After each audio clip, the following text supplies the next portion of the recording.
O projeto São Cristóvão, adjacências e Praça da Bandeira, ocupação de um patrimônio industrial desativado para atividades artísticas, desenvolvido no Laboratório de Estudos do Espaço Teatral e Memória Urbana da Unirio, objetiva estudar as tipologias industriais desativadas na região dos bairros de São Cristóvão e adjacências, incluindo também a Praça da Bandeira, e propondo o debate sobre a possibilidade de ocupação artística de uma das edificações investigadas.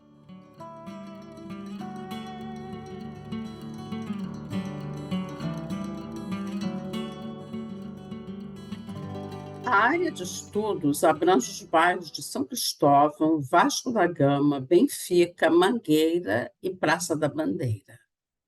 No próprio bairro de São Cristóvão, o antigo rocio, utilizado para compra e venda de gado, serviu também para exercícios militares dos batalhões da Rua da Guarda da Quinta, posteriormente denominada Rua Bela de São João, atualmente a Rua Bela. Com o crescimento do bairro, em 1906, foi inaugurado o Campo de São Cristóvão, como área pública de lazer, incluído na reforma de Pereira Passos. Em 1998, o bairro Vasco da Gama foi desmembrado de São Cristóvão em homenagem ao centenário do Clube de Regatas Vasco da Gama, por ser onde se localiza o estádio do clube, popularmente chamado de Estádio São Januário. O bairro é rico em indústrias e comércio. Quanto ao bairro da Mangueira, em 1852, quando foi inaugurado o primeiro telégrafo aéreo do Brasil, próximo à Quinta da Boa Vista, surgiram alguns barracos na terra do Visconde de Niterói. Mais tarde, quando Pereira Passos reformou a Quinta e mandou demolir algumas casas, permitiu que o material da demolição fosse utilizado em outro local, ampliando-se a ocupação do Morro da Mangueira. A Escola de Samba Estação Primeira da Mangueira foi fundada em 1928. Já a origem do bairro de Benfica está relacionada com a expansão da cidade a partir do centro. Oficialmente, foi desmembrado de São Cristóvão em 1981. Sobre a Praça da Bandeira, há relatos desde 1853, pois naquele local funcionava o matadouro da cidade. O estabelecimento, que era público, fez com que a área passasse a ser chamada de Praça do Matadouro. Em 1881, o matadouro foi transferido para Santa Cruz. A partir dos anos 1920, a região que antes se limitava à condição de praça passou a ser rapidamente povoada com casas e prédios, ganhando atmosfera de bairro.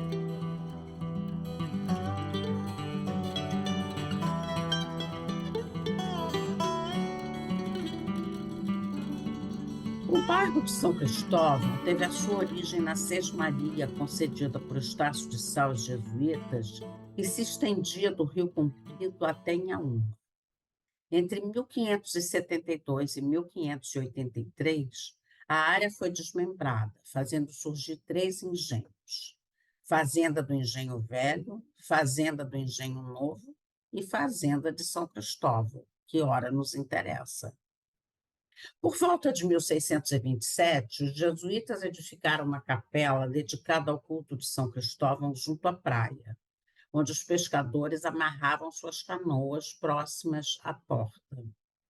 A antiga capela ruiu e, a pedido da Marquesa de Santos, foi reconstruída em 1894, sendo hoje a matriz de São Cristóvão.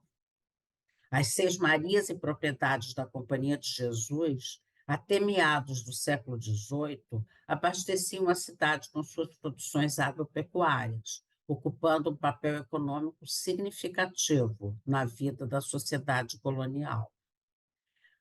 A antiga Casa dos Jesuítas, construída entre 1748 e 1752, era um edifício com planta quadrangular, formado de pátios internos e uma capela central. Em 1763, o vice-rei Conde da Cunha conseguiu implantar o Hospital dos Lázaros na sede da fazenda, graças à interferência de Frei Antônio de Desterro, tal como se percebe na pintura de Leandro Joaquim. Denominado de Hospital Frei Antônio em 1941, o antigo Hospital dos Lázaros do Rio de Janeiro ainda está em funcionamento. Também, após a expulsão dos jesuítas em 1759 e da transferência da capital para o Rio de Janeiro em 1763, grandes extensões de terra que incluíam a Sesmaria de Iguaçu foram fragmentadas em chácaras e sítios adquiridos por ricos negociantes. Um desses lotes foi comprado por Antônio Elias Lopes, que ali construiu uma edificação cuja sede se transformaria, já no século XIX, no Palácio de São Cristóvão. A transferência da família real portuguesa para o Brasil, acompanhada de membros da corte em 1808, trouxe grandes transformações ao Rio de Janeiro, que seria então a sede do Reino Unido de Portugal e Algarves. Com a doação do palacete, a família real deixou o Paço Imperial da Praça 15 para as funções oficiais e mudou-se para a Quinta da Boa Vista, aqui retratada por Maria Graham, por volta de 1820. Debré mostra como o palácio foi sendo ampliado, atraindo uma infraestrutura urbana primária e o interesse da classe mais abastada, fazendo com que a região se transformasse rapidamente em um bairro imperial. O Palácio de São Cristóvão permite uma bela vista da cidade da Baía de Guanabara, como mostra a pintura de Charvet por volta de 1840.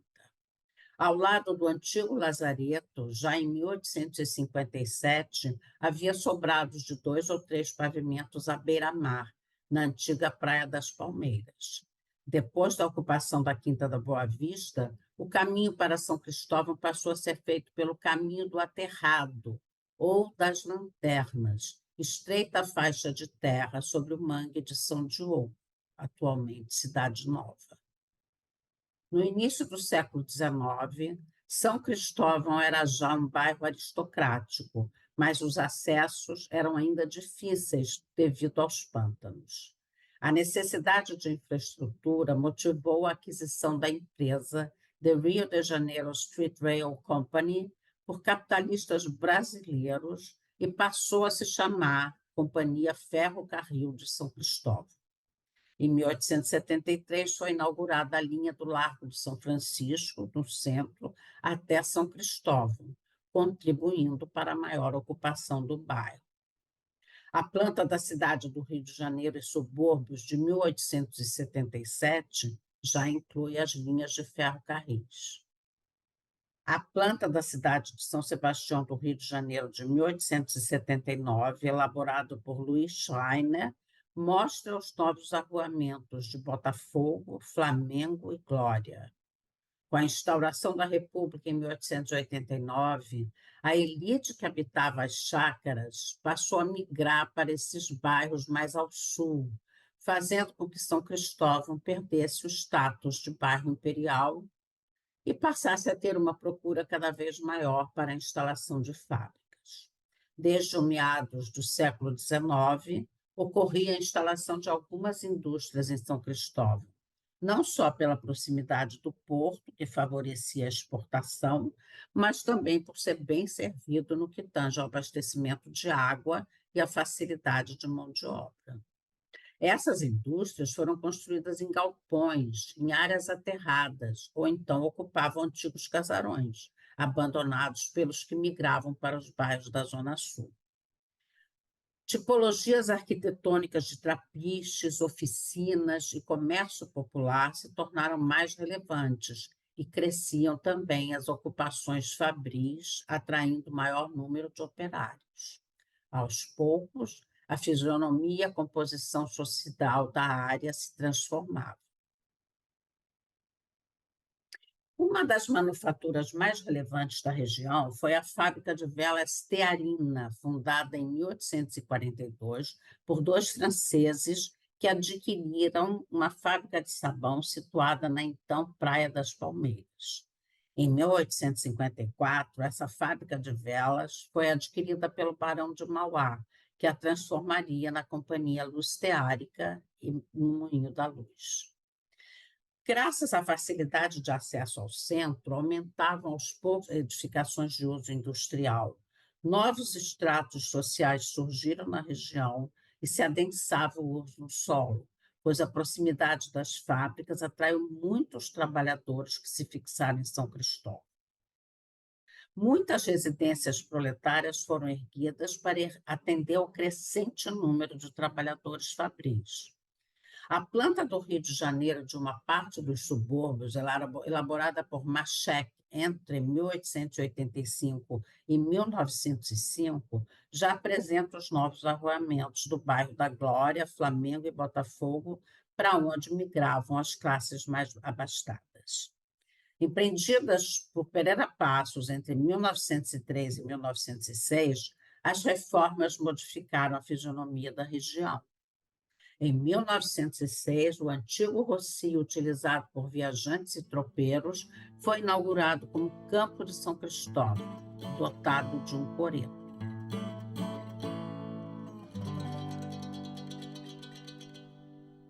Além do embelezamento do Campo de São Cristóvão, ainda na primeira década do século XX, foram terminadas as obras de aterramento do Porto e do Canal de São Diogo. A relevante obra de saneamento culminou com a abertura da Avenida Francisco Bicalho.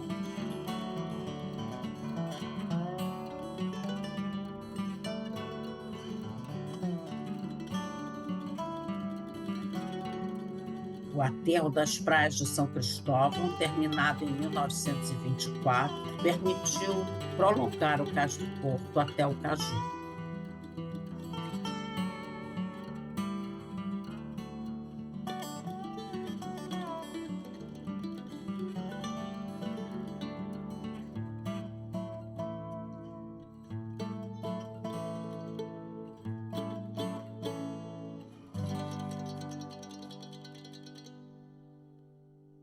Nas duas primeiras décadas do século XX, a cidade deixou de ser essencialmente comercial para se transformar em centro industrial e polo agroexportador.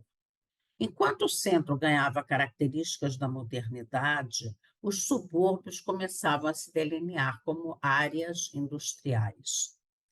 A planta aerofotogramétrica de São Cristóvão, em 1928, comprova o tecido urbano já bastante ocupado. Em 1929, percebe-se a ligação entre a Avenida do Mangue e a Avenida Francisco Bicalho, já arborizada. E sobre os novos aterros surgiram terrenos de grandes dimensões, adequados às edificações de grande escala, como galpões industriais. O mapa Briguier, de 1930, mostra os novos loteamentos de terrenos sobre o aterro que foram propícios às instalações de novas indústrias. Com o objetivo de deslocar o fluxo de veículos provenientes de São Paulo e de Petrópolis, em 1946 foi inaugurada a Avenida Brasil, sobre o aterro da orla da Baía de Guanabara.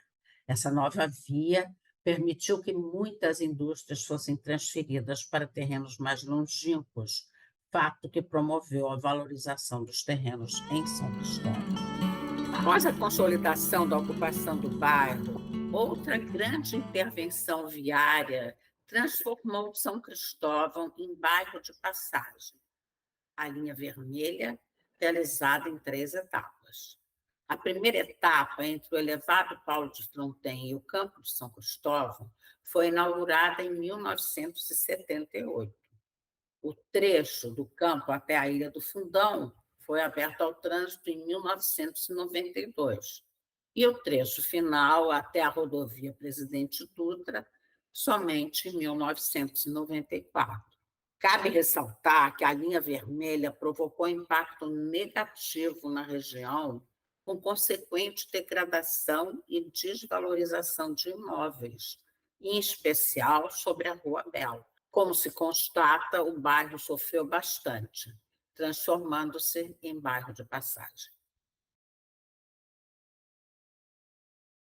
A gente tem que pensar, começar a entender, né, que esses vazios, e quando estão associados ao patrimônio industrial, eles têm um papel muito importante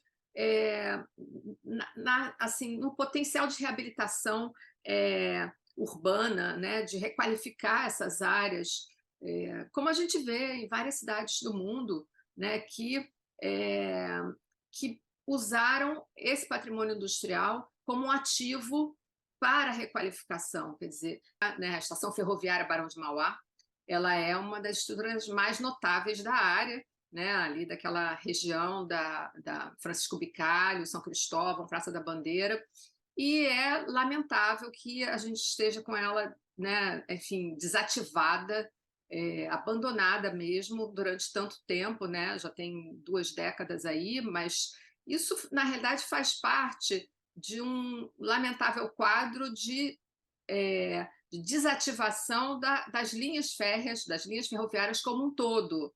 Então, aí a gente tem 2 questões. Acho que a gente tem, primeiro, a perda da malha ferroviária, que já é algo que, por si só, né, foi assim muito prejudicial para o desenvolvimento urbano e regional como um todo, e a gente tem um imóvel que está lá se arruinando, né, assim, que é uma estação que é belíssima, enfim, um arquiteto inglês, enfim, foi construído em 1926, é um bem tombado em 2 esferas, quer dizer, tombamento estadual, tombamento federal, e a proteção não é suficiente para a conservação. Então, aí a gente vê assim a complexidade dessa dinâmica, né, de salvaguarda, porque não necessariamente você impede a demolição, mas você não necessariamente consegue reativar. Então, muitos projetos foram feitos, projetos acadêmicos, projetos governamentais, inclusive não chegou-se a pensar de fazer o trem-bala. Agora vai ter um terminal Gentileza relativamente perto ali.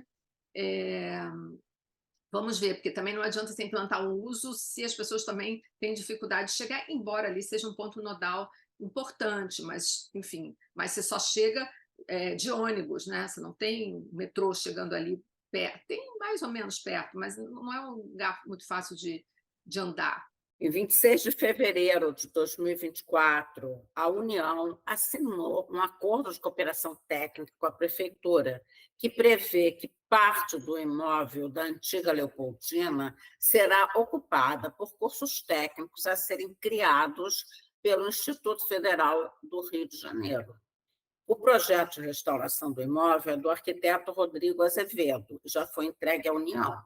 Segundo informa um artigo de Luiz Ernesto Magalhães, publicado no jornal O Globo, de 4 de março de 2024, no entorno do imóvel haverá outras ocupações. Por ter sido o bairro imperial, no qual muitos aristocratas construíram seus palacetes, há muitos bens protegidos na área, em geral datados do século XIX.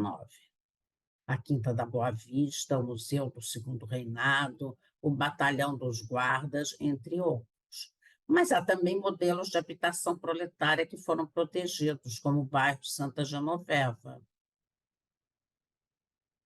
Outro bem tombado da região é o Conjunto Pedregulho, projetado em 1947, inaugurado em 1950-51, ícone da arquitetura moderna brasileira, projetado por Afonso Eduardo Reide.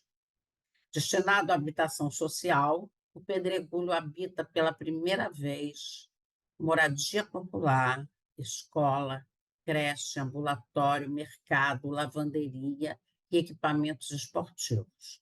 Obedecendo aos princípios da arquitetura moderna, revela soluções plásticas de qualidade. No intuito de preservar a história e a memória do bairro, o município delimitou a área de proteção do ambiente cultural de São Cristóvão, criada pela Lei Complementar 24, de 19 de 11 de 93, protegendo alguns imóveis de valor.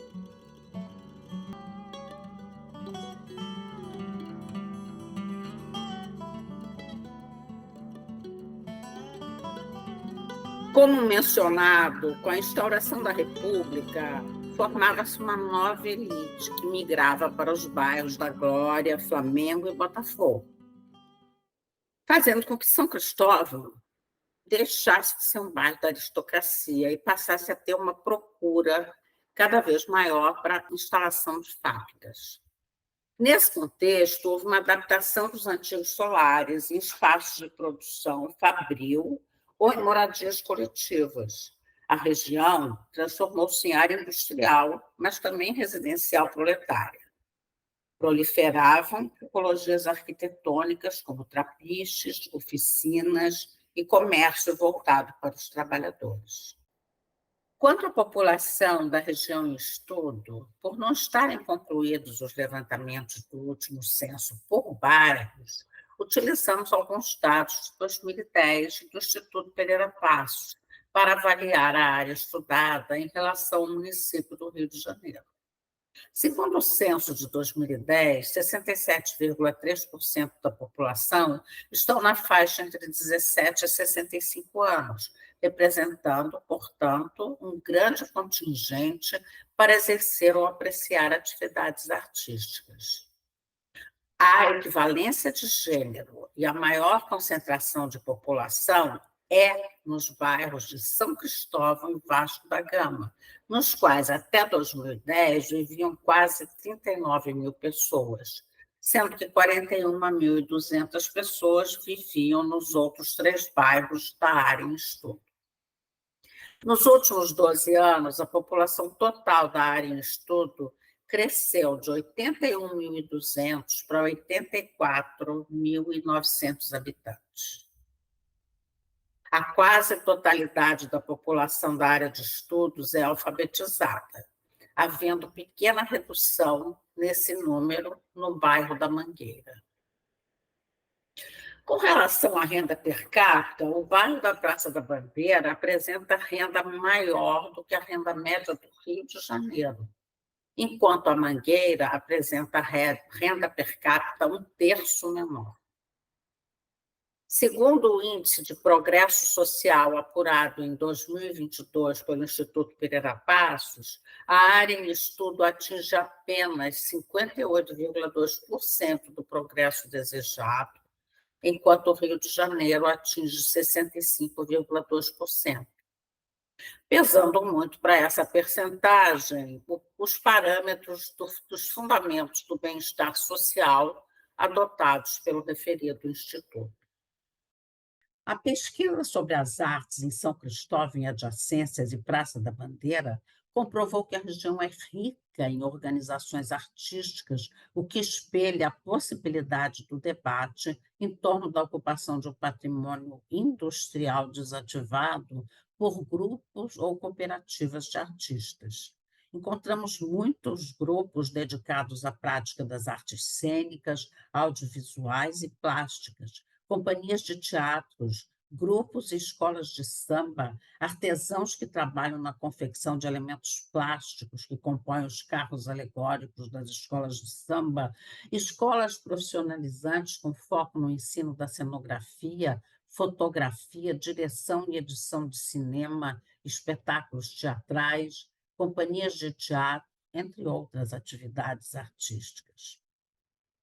Nota-se a presença de artistas que também trabalham com cenografias e adereços, devido à localização das escolas Grêmio Recreativo e Escola de Samba Paraíso do Tuiuti e Grêmio Recreativo da Escola de Samba Estação Primeira da Mangueira, e também para formas de expressão da cultura nordestina, em especial a música e o teatro de cordel, tendo como maior exemplo o pavilhão de São Cristóvão, projetado pelo arquiteto Sérgio Bernardes, local onde é realizada a Feira de Tradições Nordestinas.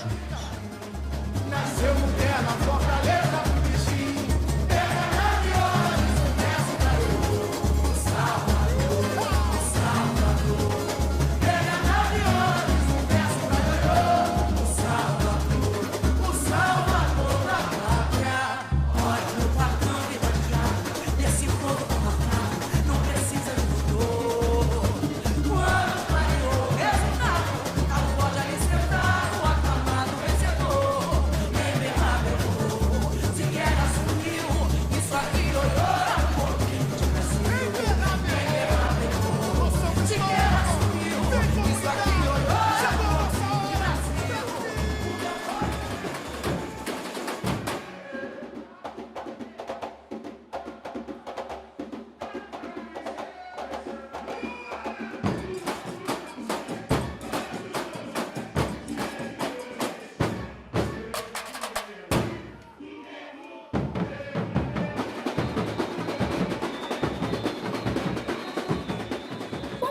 Cristóvão concentrava grande parte da produção industrial do país nos anos 1950, o empresário Joaquim Rola encomendou ao arquiteto Sérgio Bernardes um centro de exposições para apresentar inovações das indústrias cariocas. O pavilhão era coberto por uma estrutura semirrígida, cobrindo um extenso vão livre. A estrutura caiu e o local ficou abandonado por muito tempo. Como constitui um local de relação sentimental da comunidade nordestina da cidade, atualmente o pavilhão de São Cristóvão é a sede da Feira de Tradições Nordestinas.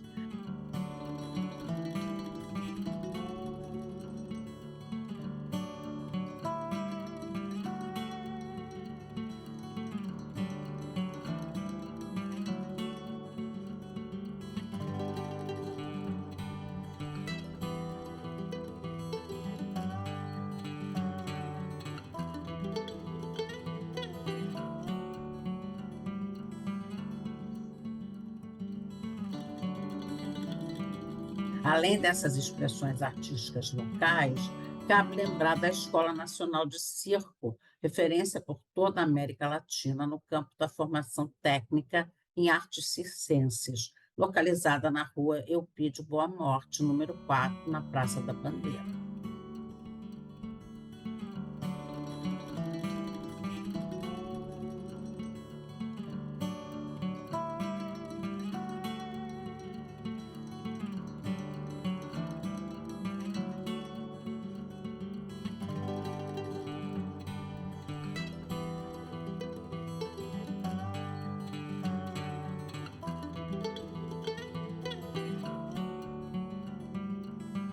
Há ainda companhias de teatro e de elementos cenográficos, como a Companhia Artes e Ofícios, situada na Avenida Pedro II, 161, empresa que desenvolve elementos cenográficos.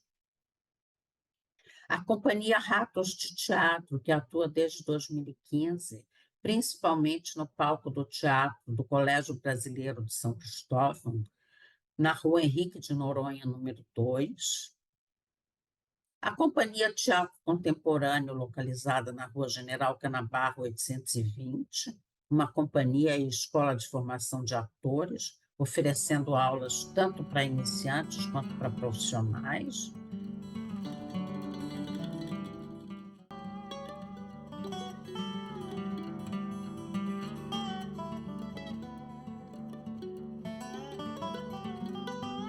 Considerando a longa história de ocupação do bairro e sua vocação industrial, a presença da infraestrutura de água e gás e a proximidade com a região portuária, observou-se uma riqueza de tipologias industriais localizadas em São Cristóvão.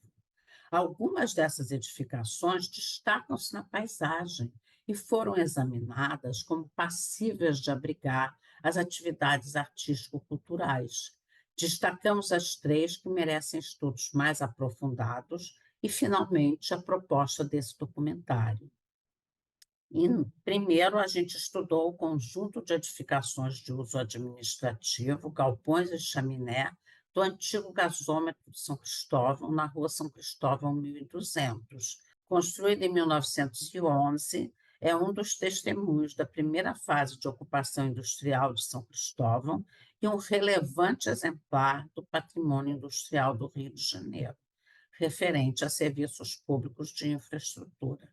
Compõe-se de 3 prédios administrativos, 4 galpões, a estrutura de um tanque de armazenamento e uma chaminé. Em São Cristóvão, a gente tem o gasômetro, né, que é uma estrutura importantíssima do ponto de vista da história da energia para a cidade. Aliás, tem o gasômetro e tem lá o que seria, né, a antiga fábrica de gás na Presidente Vargas, que é um desperdício absoluto, né, a gente ter essas estruturas, esse patrimônio industrial se perdendo. Outro conjunto estudado é o conjunto de edificações da antiga estação de tratamento e elevatória de esgotos da companhia City Improvements, na Avenida Pedro II, número 67. Estudamos também o sobrado eclético alisado na Rua Hilário Ribeiro, na Praça da Bandeira, que apresenta ainda uma estrutura íntegra e funcional, apesar da alvenaria estar em mau estado de conservação.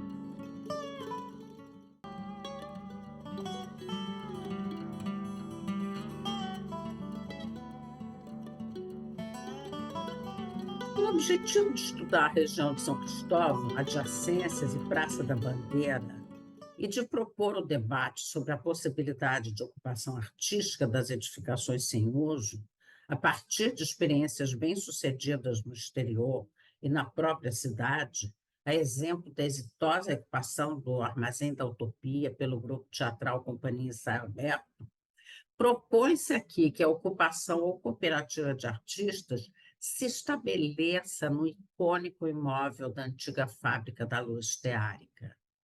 Conforme afirma Brasil Gerson, essa fábrica foi fundada pelos franceses Lajoux e Besson em 1842, no local em que havia antes uma fábrica de sabão, mais tarde adquirida pelo Barão de Mauá, que a transformaria na luz teárica e no Moinho da Luz. Esse imóvel, que foi desapropriado pelo governo municipal pelo decreto número 51.295, de 9 de agosto de 22, é o objeto de nossa proposta de restauro e reocupação por grupos artísticos.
Constatou-se que essa pesquisa deu por conta que há um grande patrimônio cultural na região de São Cristóvão e adjacências, principalmente o patrimônio material, o patrimônio edificado, constituído pelos palacetes, que foram parte do bairro Imperial, os palacetes importantes, que são hoje patrimônio reconhecido, mas também o patrimônio industrial o patrimônio habitacional, não é, moderno, principalmente o do pedregulho, e o patrimônio industrial é muito, muito, muito importante em São Cristóvão e merece ser preservado para as próximas gerações.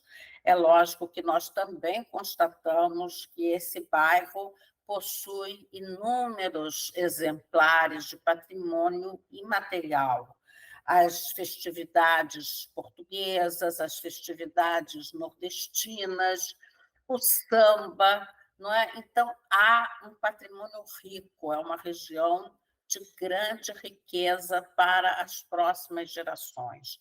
Nesse sentido, a equipe que trabalhou nessa pesquisa pretende propor um debate que vai ser importantíssimo com as associações de bairro, com as associações de artistas da região, no sentido de promover a ocupação desse riquíssimo patrimônio industrial que é a fábrica Luz-Teárica, que está num estado muito grande de degradação, não é? Que precisa ser ocupada e recuperada.